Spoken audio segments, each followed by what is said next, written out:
زوری کو گھاٹے کو وہ دور کرنے کی قدرت رکھتا ہے. اور کلام کہتا ہے کہ خداوند تم کو ایک نشان بخشے گا، اور دیکھو ایک کنواری حاملہ ہوگی اور اس کے بیٹا ہو کر اس کا نام ایمانویل رکھیں گے. کلام مقدس میں ایمانویل کا جو ترجمہ بیان کیا گیا اس کا مطلب خدا ہمارے ساتھ. وہ رفاقت، وہ محبت جو ادھر میں ٹوٹ گئی، اس محبت کو قائم کرنے کے لیے ایمانویل کو اس دنیا میں آنا پڑا. ہاللیلویا. یعنی یسوع مسیح کو آنا پڑا تاکہ وہ ریلیشن شپ جو ہے قائم ہو سکے. اس لیے خدا کا کلام کہتا ہے کہ ہمیں ایک بیٹا بخشا گیا اور سلطنت اس کے کندھے پر ہوگی، اور اس کا نام کیا ہوگا؟ عجیب، مشیر، خدا قادر، ابدیت کا باپ اور سلامتی کا شہزادہ. اور سلامتی صرف اگر قائم ہے ابھی تک وہ یسوع مسیح کے وسیلے سے، نہیں تو دنیا میں آج سب کچھ ختم ہو جاتا. لیکن یسوع مسیح نے آج بھی اس گریس پیریڈ کو خداوند نے ہمارے لیے رکھا ہوا ہے کہ آج بھی اگر کوئی بیٹا، بیٹی، نوجوان اگر اپنے دل کو خداوند کے حضور لاتا ہے، خداوند کے حضور پیش کرتا ہے، اپنی سوختی قربانیاں خداوند کے حضور پیش کرتا ہے، تو پھر خدا اسے قبول کرتا ہے. اور ہم دیکھتے ہیں کہ اس وقت مجوسیوں نے کیا کیا؟ بڑی جدوجہد کی، کوشش کی، تلاش میں رہے، صبح دوپہر شام اس بادشاہ کی تلاش میں رہے. آج تو ہم بچے کی تلاش کرتے ہیں، چھوٹی چھوٹی جرنیاں بنا کے بچوں کو دکھاتے ہیں کہ یہ یسوع مسیح ہے. آج بھی ہم یسوع مسیح کو بچوں کی طرح دیکھتے ہیں، وہ ایک چھوٹا سا بچہ ہے. نہیں، 2022 سال ہو گئے، وہ بہت بڑا ہو گیا، وہ بزرگ ہے. کلام کہتا ہے کہ وہ بزرگ ہوگا. آج ہمیں انڈرسٹینڈ کرنے کی ضرورت ہے کہ ہمارا خدا یسوع مسیح خداوند بھی ہے اور بیٹا بن کر اسی دنیا میں آیا ہے.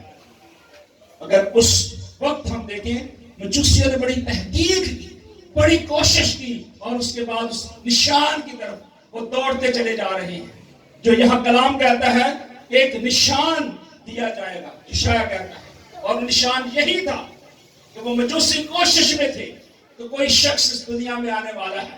حالانکہ ان کے پاس بڑی ایجوکیشن تھی، بڑی تعلیم تھی، وہ ڈھونڈ رہے تھے. اور ہم دیکھتے ہیں کہ جب وہ ستارہ وہاں پہنچ جاتا ہے، رک جاتا ہے، تو ان کو سمجھ آ جاتی ہے کہ بادشاہوں کا بادشاہ جو ہے وہ آنے والا ہے. اور کلام یہ کہتا ہے کہ یہودیہ کے بیت لحم میں یسوع مسیح کی پیدائش ہوئی. اور جب ان کے لیے جگہ نہ رہی تو کلام یہ کہتا ہے، بتاتا ہے کہ وہاں سرائے میں جگہ نہ ہونے کی وجہ سے یسوع مسیح کو ایک چرنی میں رکھا گیا، اور وہ کچھ دیر کے لیے رکھا گیا. بہت سارے لیڈرز میں سن رہا ہوں جب وہ پریچ کرتے ہیں تو اکثر یہ بات کہتے ہیں کہ یسوع مسیح جو ہے چرنی میں پیدا ہوئے، کھرلی میں پیدا ہوئے ہیں. حالانکہ یہ غلط ہے. یسوع مسیح یہودا کے بیت لحم میں پیدا ہوئے ہیں، اور کچھ وقت کے لیے انہیں یسوع مسیح کو وہاں رکھا گیا. وہ ایسا ہی ہے جیسے ہم ایک گھر ہمارے پاس ہوتا ہے، اور گھروں میں اکثر بچوں کو لٹانے کے لیے خصوصی جگہ بنائی جاتی ہے. لیکن اس وقت جگہ نہیں تھی، رش بہت زیادہ تھا، کیونکہ اس دور کے اندر ایک عید منائی جا رہی تھی جو یہودی اس وقت منایا کرتے تھے، اور اس عید کا نام عید خیام تھا. اور وہ جھونپڑیوں میں رہتے تھے، ان کے پاس مکان پکے نہیں تھے، کچے مکانوں میں تھے، جھونپڑیاں لگا کے وہاں قیام کر رہے تھے. اور کلام یہ کہتا ہے کہ اس وقت یسوع مسیح کو وہاں رکھا گیا. آج اگر ہم یسوع مسیح کو اس چرنی میں نہ دیکھیں بلکہ یہ دیکھیں کہ کیا یسوع مسیح ہمارے دل کے اندر ہیں.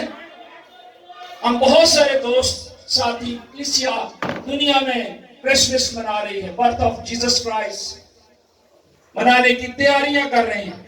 لیکن میں یہ کہتا ہوں کہ اگر یسوع مسیح ہمارے پاس نہیں ہے، خدا کا بیٹا ہمارے پاس نہیں ہے، تو پھر ایسے تہواروں کو منانا ہمارے لیے کچھ فائدہ نہیں.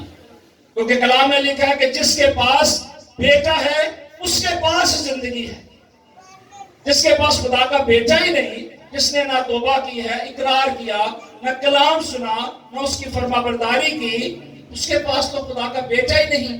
اور جب بیٹا نہیں ہے تو ہمیں کیوں کر آزاد کرے گا.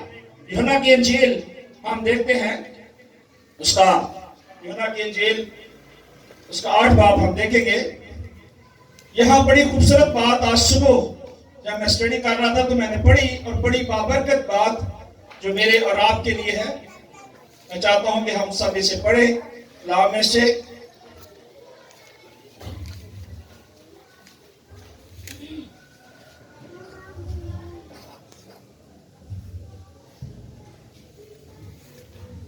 آٹھ باب اس کی 32ویں آیت. اگر کوئی بھائی نے نکال لیا تو وہ پڑھ سکتا ہے تاکہ ہمارے ساتھ شامل ہو سکے.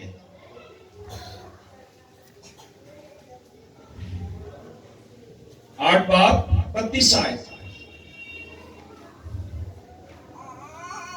ہلیلویا.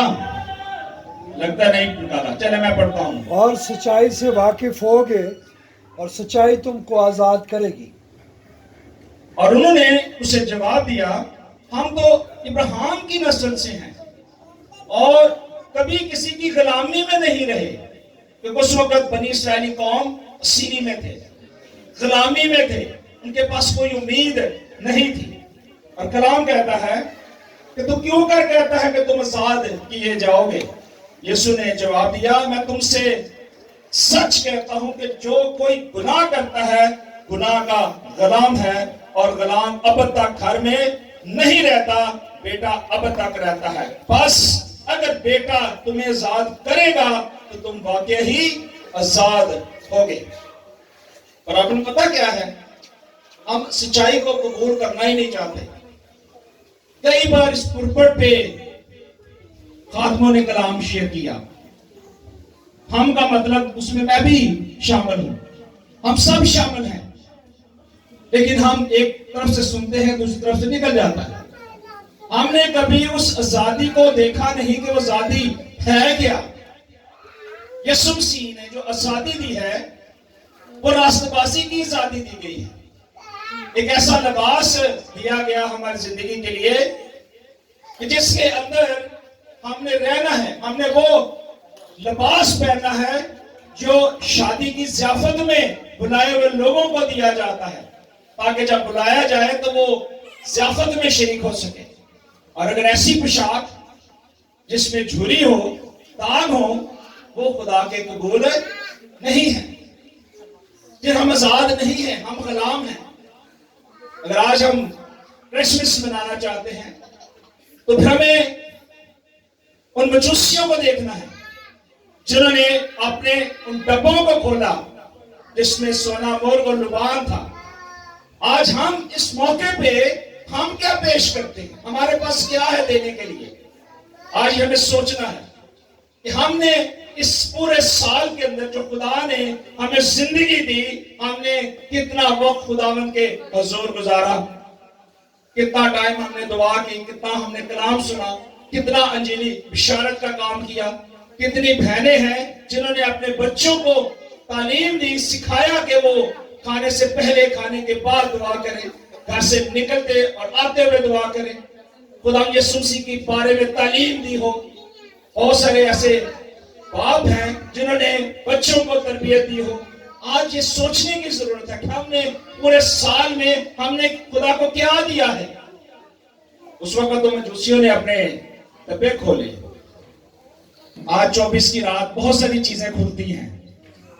ہلو, بہت ساری چیزیں کھلتی ہیں 24 کی رات کو, نیو ایئر کی رات کو کھلتی ہے, پوری دنیا جانتی ہے.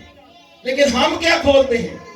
خدا کے کلام میں لکھا ہے کہ تو اپنے سارے دل, بولیں میرے ساتھ, تو اپنے سارے دل, اپنی ساری جان, اپنی ساری طاقت سے اپنے خدا سے پیار کر, محبت کر. اور یہ محبت کا درس جو ہے نا, یہ خداوند نے ہمیں دیا ہے, کسی انسان نے نہیں دیا. کیونکہ کلام یہ کہتا ہے کہ تمہیں ایک سائن دیا گیا ہے, اور وہ سائن جو ہے وہ ایک الارم ہے, وہ بج رہا ہے. یسوع مسیح نے متی کی انجیل میں کہا تھا کہ یہ ہوگا جب ابن آدم آئے گا, کہ قوم پر قوم کیا کرے گی, چڑھائی کرے گی, جگہ جگہ کال پڑیں گے. اور جیسے نوح کے دور میں ہوا ویسے ہی ابن آدم کے آنے کے وقت ہوگا. وہی وقت ہے, کوئی چیز بدلی نہیں ہے.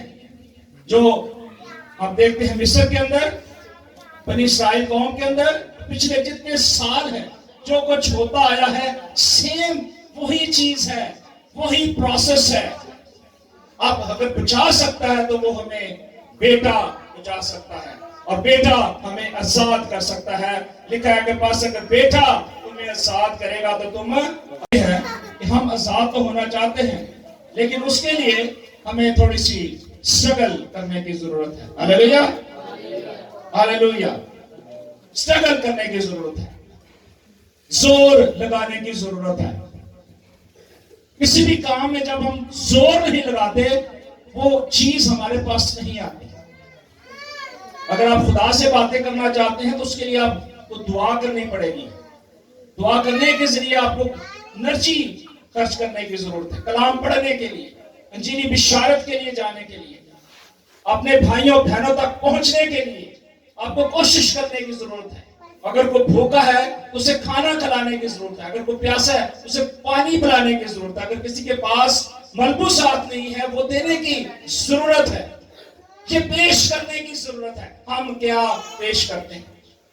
کلام یہ کہتا ہے کہ آج ہمیں ضروری ہے کہ ہم خدا کے کلام کو اپنی زندگی کا حصہ بنائیں۔ بک آف ریویلیشن میں، مکاشفہ میں، لودیکیا کی جو کلیسیا ہے ان سے خدا کلام کرتا ہے۔ خدا آج کی کلیسیا سے بھی خدا کلام کرتا ہے، اور خدا کے کلام یہ کہتا ہے چونکہ تو کہتا ہے کہ میں دولت مند ہو گیا ہوں۔ آج بہت سارے لوگ ہیں جن کے پاس گھر اپنا ہے، گاڑی ہے، پیسہ ہے، سب کچھ ہے، لیکن یہ سب کچھ ہونے کے باوجود بھی اگر بیٹا ان کے پاس نہیں ہے تو کچھ بھی نہیں ہے، کیونکہ وہ زاد نہیں ہوئے، وہ غلام ہے، کیونکہ زادی کس نے دینی ہے؟ بیٹے نے دینی ہے۔ اور کلام یہ کہتا ہے کہ میں تیرے کاموں کو جانتا ہوں کہ تو نہ سرد ہے نہ گرم، پاس چونکہ تو نہ سرد ہے نہ گرم، اس لیے میں تجھے اپنے منہ سے نکال پھینکتا ہوں۔ خدا سے رحم مانگے، فضل مانگے کہ خدا تو بہت جلد آنے والا ہے، تیری آمد ثانی بہت قریب ہے، بادلوں پر وہ نرسنگا بجایا جائے گا اور تو بہت جلد آنے والا ہے۔ بے شک میں دولت مند ہو گیا ہوں، لیکن خدا کلام کہتا ہے کہ اگر تو مالدار بن گیا ہے اور کسی چیز کا محتاج نہیں، اور یہ نہیں جانتا کہ تو کم بخت اور خوار، غریب، اندھا اور ننگا ہے، اس لیے میں تجھے صلاح دیتا ہوں، ڈائریکشن دیتا ہوں کہ مجھ سے آگ میں تپایا ہوا سونا خرید لے تاکہ تو دولت مند ہو جائے۔ دولت خدا کا کلام ہے، ہاللیلویا، دولت خدا کا کلام ہے۔ وہ کہتا ہے کہ آگ میں تپایا ہوا سونا خرید لے تاکہ دولت مند ہو جائے، اور سفید پوشاک لے تاکہ اسے تو پہن کر ننگا پن تجھا نظر نہ آئے۔ آج بہت سارے کیرل سنگنگ پروگرامز ہو رہے ہیں، ٹی وی پروگرامز میں، نیٹ ورکس میں ہم دیکھتے ہیں، اور غیر قوم کے لوگوں کو مدعو کیا جاتا ہے، اور ہماری نوجوان بیٹیاں سامنے گیت زبور گاتی ہیں، ڈانس کرتی ہیں، ان کے ملبوسات ٹھیک نہیں ہوتے، بعد میں ہمارے گلے شکوے پڑ جاتے ہیں، لیکن خدا کیا کہتا ہے؟ وہ کہتا ہوں کہ میں تجھے صلاح دیتا ہوں، تمہیں سمجھانے کی کوشش کرتا ہوں کہ ان باتوں کو سمجھو، جانو، اور وہ کہتا ہے کہ تجھے ایسے کپڑے پہن جس سے ننگا پن ظاہر نہ ہو، شرمندگی نہ ہو، بلکہ آنکھوں میں لگانے کے لیے سرما لے تاکہ تو بینا ہو جائے۔ جب ہماری آنکھیں پاکیزہ ہو جائیں گی، ہمارے ذہن پاکیزہ ہوں گے، ہمارے خیال پاکیزہ ہو جائیں گے، تو پھر ہم اس پاکیزگی میں رہتے ہوئے ہم ایسے پروگرام منعقد کریں گے، ایسی میٹنگز ارینج کریں گے جس سے ہمارا جلال نہیں بلکہ ہماری زندگیوں سے اس کا جلال ظاہر ہوگا، ہمارے بدنوں سے اس کا جلال ظاہر ہوگا، اس کی گلوری نظر آئے گی، اور یہ تب ہوگا جب ہم اس سرمے کو لیں گے، اس کلام کو لیں گے، اور وہ ایک وعدہ بھی کرتا ہے۔ کلام یہ کہتا ہے کہ میں جن جن کو عزیز رکھتا ہوں، اب جن کو عزیز رکھا جاتا ہے، جس سے خدا محبت کرتا ہے، جس کو بیٹا بخشا گیا ہے، جس کو خدا نے اپنے گریس میں رکھا ہے، جس پر فضل ہوا ہے، خدا کا کلام ان لوگوں کے لیے کہتا ہے کہ میں جن جن کو عزیز رکھتا ہوں ان کو ملامت اور تنبیہ بھی کرتا ہوں، بس سرگرم ہو اور توبہ کر۔ اور ایک وعدہ، دیکھ میں دروازے پر کھڑا ہوا ناک کرتا ہوں. پرابلم کیا ہے؟ اندر ہے. پرابلم کدھر ہے؟ اندر ہے. انٹرنل پرابلم ہے, باہر سے نہیں ہے. باہر تو نوک کیا جا رہا ہے. یسوع مسیح کہتے ہیں دیکھ میں دروازے پر کھڑا ہوا کھٹکھٹاتا ہوں, اگر کوئی میری آواز سن کر دروازہ کھولے تو میں اندر آؤں, اس کے ساتھ رفاقت رکھوں گا. اور یہ بیٹا ہے جو میں بخشا گیا, وہ کہتا ہے. لیکن پرابلم اندر ہے. اگر ہم چاہتے ہیں کہ ایسی پرابلمز کو دور کریں, اس خداوند کو قبول کریں, اس کے کلام کو, اس کلمے کو اپنی زندگی کے اندر اپنائیں, تو پھر آج ضروری ہے کہ ہم خداوند کے کلام کو, اس کی باتوں کو اپنی زندگی کے اندر دیکھیں کہ خدا ہم سے کیا کلام کرتا ہے. آج زبور 2 جب میں پڑھ رہا تھا, وہاں بہت ہی خوبصورت بات خدا کے کلام میں سے میں نے دیکھی, اور میں چاہتا ہوں کہ آپ کے ساتھ شیئر بھی کی جائے. آپ ضرور خود بھی اس حوالے کو پڑھیے گا, بلکہ میں چاہتا ہوں کہ ہم سب اس حوالے کو پڑھیں گے. میرے پیچھے آپ پڑھیے گا زبور 2 اس کی 12ویں آیت, کیونکہ آج بیٹے کے تعلق سے ہے. برتھ آف جیسس کرائسٹ, ولادت المسیح کا یہ موقع ہے, خوشی شادمانی کا وقت ہے. اور یہ وقت ہے کہ ہم اپنے اس منجی کو, جس نے میرے اور آپ کے لیے فدیہ دیا, اپنے آپ کو قربان کر دیا اور اپنی زندگی ہمارے لیے دی. خدا کا کلام یہ کہتا ہے, میرے ساتھ بولیے, بیٹے کو چومو. بولیے اونچی, بیٹے کو چومو. آپ کی آواز نہیں آ رہی. یہ یسوع مسیح کی تعظیم ہے. یسوع مسیح کی تعظیم کے لیے اپنے ہونٹوں کو کھولنا ضروری ہے. ہاللیلویا. کلام یہ کہتا ہے بیٹے کو چومو, ایسا نہ ہو کہ وہ قہر میں آئے اور تم راستہ میں ہلاک ہو جاؤ, کیونکہ اس کا غضب جلد بھڑکنے کو ہے. مبارک ہے وہ جن کا توکل اس پر ہے. آمین. اب یہ بات جو ہے خدا نے کلام میں پہلے سے بتائی کہ ہمیں کس کی تعظیم کرنی ہے؟ بیٹے کی. اور بیٹا کیا کرے گا؟ ہمیں آزاد کرے گا. آج ہمیں غلامی میں رہنے کی ضرورت نہیں ہے. بے شک ہم اچھے کپڑے ضرور پہنیں, اچھے کھانے ضرور کھائیں, لیکن اگر بیٹا ہماری زندگی میں نہیں ہے, اگر کلام ہماری زندگی میں نہیں ہے, ہماری زندگی مردہ ہے. اور خدا نے بزرگ یرمیہ سے جب کلام کیا تو بزرگ یرمیہ کہتا ہے کہ میں بچہ ہوں, نہ سمجھ ہوں, مجھے نہیں سمجھ تیرے کلام کی. آج ہم بھی کئی دفعہ بے شک 40, 50, 60, 70 سال کے, لیکن اپنے آپ کو بچہ سمجھتے ہیں. یرمیہ نے کہا کہ خدا میں بچہ ہوں, میں نہیں سمجھتا. لیکن خدا نے کہا کہ میں اپنے کلام کو تیرے منہ میں ڈالوں گا. جو کچھ تو بیان کرے گا تو کر, لوگوں سے تمہیں ڈرنا نہیں, گھبرانا نہیں. جو کچھ میں نے تجھے دیا ہے کہ ڈیلیور کر دی. آج خدا نے اگر ہمیں دیا ہے یہ کلام تحریری طور پر, ہمیں اس کی قدر کرنی ہے. اور کلام یہ کہتا ہے کہ ہمیں بیٹے کی تعظیم کرنی ہے, اس کو چومنا ہے. صرف کلام مقدس کو ہی چومنے لینا کافی نہیں ہے. ہم کلام مقدس کو چوم لیں گے تو یہ تعظیم اچھی بات ہے, چومنا بری بات نہیں ہے. لیکن اس نظریے کے مطابق, اس خیال کے تحت کہ جس جدوجہد کے ساتھ مجوسیوں نے کوشش کی, مجوسی دن رات سٹرگل کرتے رہے, کوشش کرتے رہے کہ کسی نہ کسی طریقے سے اس نچی کو دیکھا جائے اور جانا جائے. اور انہوں نے دیکھا, جانا, اور اس کے بعد اپنے تحفے پیش کیے. آج ہم کیا خدا کو پیش کرتے ہیں؟ آخری حوالہ یوحنا 3 باب اس کی 17ویں آیت. کلام یہ کہتا ہے کیونکہ خدا نے بیٹے کو دنیا میں اس لیے نہیں بھیجا کہ دنیا پر سزا کا حکم کرے, بلکہ اس لیے کہ دنیا اس کے وسیلے سے نجات حاصل کرے. اگر آج ہم نے نجات نہیں پائی, اگر ہم نے اقرار نہیں کیا, تو آج وقت ہے.